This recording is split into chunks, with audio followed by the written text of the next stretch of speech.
Al, I know you've been talking a great deal about our democracy. What's happened to it? Well, it's been hacked. That's a computer term when the operating system of a computer is taken over and the computer is forced to do things that the owner doesn't want it to do. That's what's been happening to American democracy.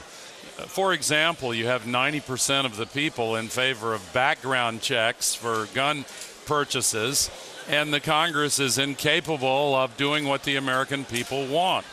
They haven't been able to regulate these phony baloney financial derivatives that caused the financial crisis. They voted to invade Iraq, even though Iraq had nothing to do with 9/11. Unfortunately, there are lots of examples. They can't pass a budget. They can't keep the country from facing financial danger.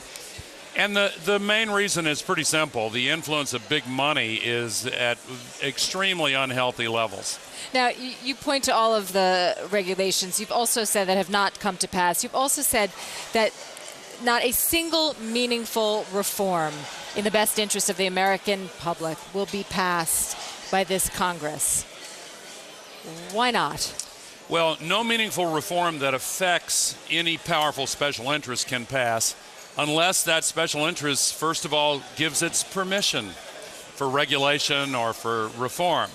And it's because the influence of special interests wielding large campaign contributions and financing lobbyists and using the revolving door now have way more influence over the decisions of the Congress than the American people do.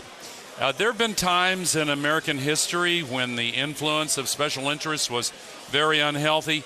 This is really unusual in the severity of the crisis now. And campaign finance reform is very difficult since the Supreme Court declared that corporations are persons, which everybody knows is ridiculous. And they find loopholes to circumvent the regulations. I think there is hope because in the longer term, the internet-based forms of communication, which do empower individual citizens, are going to become much more powerful.